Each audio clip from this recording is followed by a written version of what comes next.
अभी मनाने का सिलसिला जारी है।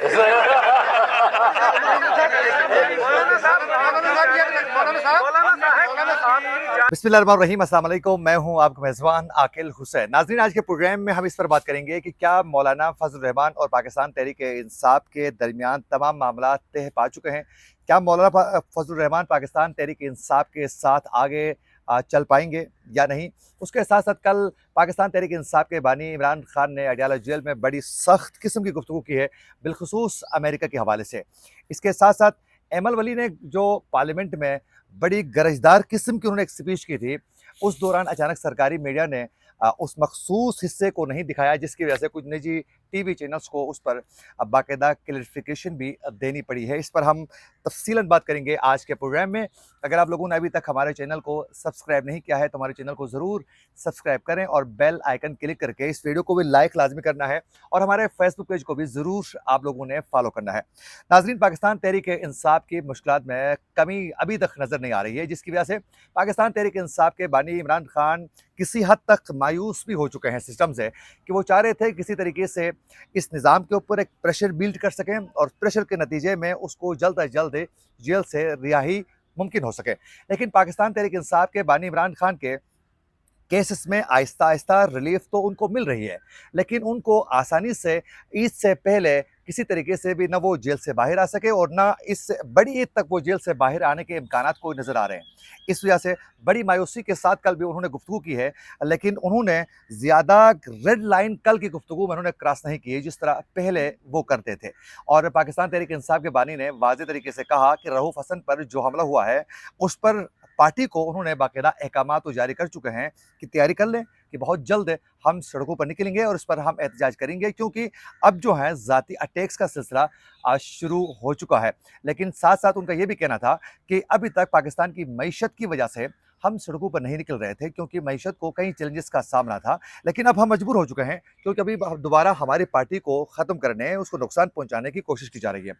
साथ साथ उन्होंने परवेज़ इलाही के हवाले से कहा कि परवेज़ इलाही ने मुश्किल वक्त में साथ दिया है और उन्होंने कंप्रोमाइज़ नहीं करने की वजह से वो अब तक जेल में रहे। अगर वो कंप्रोमाइज़ कर लेते तो वो कब को इनको रिहाई मिल सकती थी। लेकिन पाकिस्तान तहरीक इंसाफ के बानी को यह अंदाज़ा ज़रूर है कि एस्टेब्लिशमेंट किसी सूरत उनके साथ कोऑपरेट करने के लिए तैयार नहीं है और आने वाले दिनों में मज़ीद मुश्किलात बढ़ सकती हैं, क्योंकि एस्टेब्लिशमेंट ने वाज़ेह तरीके से, आर्मी चीफ ने भी वाज़ेह किया है और साथ साथ मुख्तलिफ केसेस के मामला को लेकर भी उनको पैगाम वाज़ेह किया जा चुका है कि हम आसानी से आपको रिलीफ उस वक्त तक नहीं देंगे जब तक आप खुद घुटने टेकने पर मजबूर नहीं हो जाते हैं। लेकिन इमरान खान इस हवाले से कंप्रोमाइज़ करने के लिए तैयार नहीं है और उसने अडयाला जेल से कल के उन्होंने मीडिया से जो गुफ्तगू की है उसमें अमेरिका के हवाले से ये कहा है कि अमेरिका इस रीजन में, हमारे मुल्क में तमाम मामला पर मुदाखलत सियासत कर रहा है और अमेरिका इन मामलात की वजह से मुझे अमेरिका के ख़िलाफ़ बोलने की परमिशन नहीं है।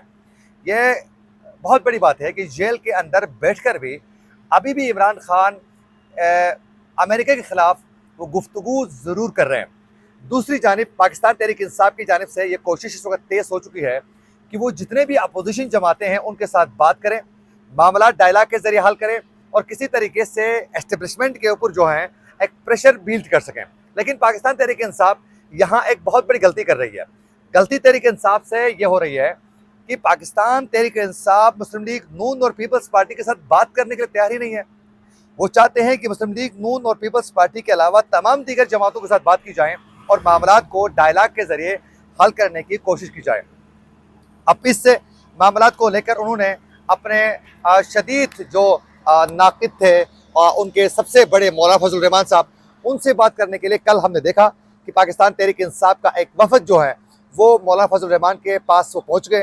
रात भर, तकरीबन रात के देर तक उन्होंने बहुत से मामला पर तफसीलन बात की मौलाना फजल रहमान के साथ, लेकिन उसके बाद उन्होंने एक मीडिया टॉक किए। मौलाना फजल रहमान भी थे, उसमें अपोजिशन लीडर भी थे और उमर अयूब, और उसके साथ साथ उसमें असद कैसर भी मौजूद थे, दीगर और भी रहनुमा मौजूद थे जो पाकिस्तान तहरीक इंसाफ के वफद की शक्ल में उनके पास जा चुके थे।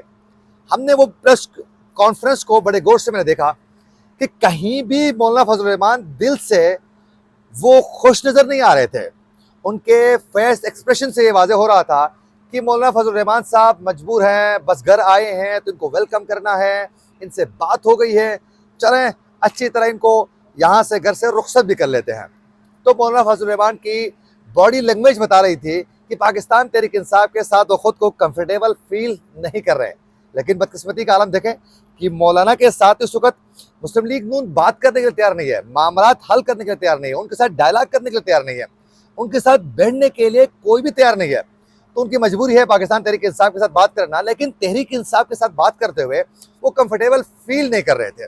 बाद में एक सहाफ़ी ने सवाल भी किया, क्या सारे मामला तय पा चुके हैं? क्या आपको मनाने में पाकिस्तान तहरीक इंसाफ की क़यादत कामयाब हो चुकी है? उस पर मौलाना फजल रहमान का ये कहना था कि अभी मनाने की कोशिशें जारी है। तो इससे ये साफ जाहिर हो रहा है कि मुलाकात तो ज़रूर उन्होंने एक बार फिर दोबारा पाकिस्तान तहरीक इंसाफ के रहनुमाओं ने कर ली है मौलाना फजल रहमान के साथ, लेकिन मौलाना किसी सूरत पाकिस्तान तहरीक इंसाफ के साथ कॉम्प्रोमाइज़ नहीं करेंगे। ये हमारी प्रेडिक्शन है कि आने वाले दिनों में मौलाना फजल रहमान अपनी तहरीक अलहदा चलाएंगे और आईन तहफ़्फ़ुज़ आइन के हवाले से जो एक कमेटी तश्कील दे के बाकायदा एहतजाजी मुजाहरे करने के हवाले से जिस पर काम हो रहा है, वो अलहदा अपने एहतजाजी मुजाहरे जारी रखेंगे। मौलाना फजल रहमान किसी मामला, चंद मामला पर, जिस तरह फाटे का मामला है, इसी तरह केपी में सिक्योरिटी के मामला हैं, उनको लेकर किसी सूरत किसी मामला पर, चंद मामला पर उनके साथ बैठ सकते हैं, बात कर सकते हैं, लेकिन सियासी मामला को हल करने के लिए वो किसी सूरत पाकिस्तान तहरीक इंसाफ के साथ नहीं बैठेंगे। बल्कि जब भी आएंगे अच्छी तरह मेहमान नवाजी ज़रूर करेंगे, लेकिन उनको इस मामले पर जो है एग्री करवाने में पाकिस्तान तहरीक इंसाफ कामयाब नहीं होगी, क्योंकि मौलाना फजल रहमान ये समझते हैं कि सियासी इख्तलाफात पाकिस्तान तहरीक इंसाफ के साथ इतने ज़्यादा हैं कि इनके साथ कंप्रोमाइज़ करना मुमकिन ही नहीं है। साथ साथ मौलाना फजल रहमान पाकिस्तान की सियासत के हवाले से भी बखूबी आगाह हैं, वो बेहतर तरीके से पाकिस्तान की सियासत को जानते हैं। उनको मालूम है कि कल को पाकिस्तान तहरीक इंसाफ के चेयरमैन, साबिक चेयरमैन बानी जूं ही जेल से बाहर निकलेंगे तो पाकिस्तान तहरीक इंसाफ दोबारा जमीयत उलमा इस्लाम फ़े के साथ किसी भी मामले पर कंप्रोमाइज़ करने के लिए तैयार नहीं होगी।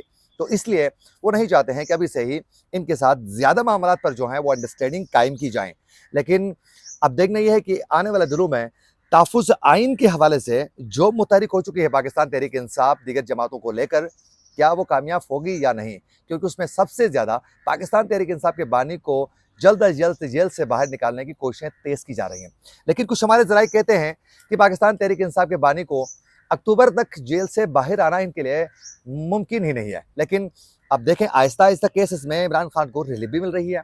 2 केसेस में 190 मिलियन पाउंड का जो केस था, वो टेरियान जेट का केस जो है, इसमें भी इंसाफ इनको मिल चुका है, किसी रिलीफ मिलने का सिलसिला शुरू हुआ है। दूसरी जानिब पाकिस्तान तहरीक इंसाफ के इस वक्त जो रहनुमा हैं वज़ीर आला केपी अली अमीन गंडापुर को भी एक साथ 11 केसेस में उनको रिलीफ मिल चुका है और मजीद रिलीफ का सिलसिला भी जारी है।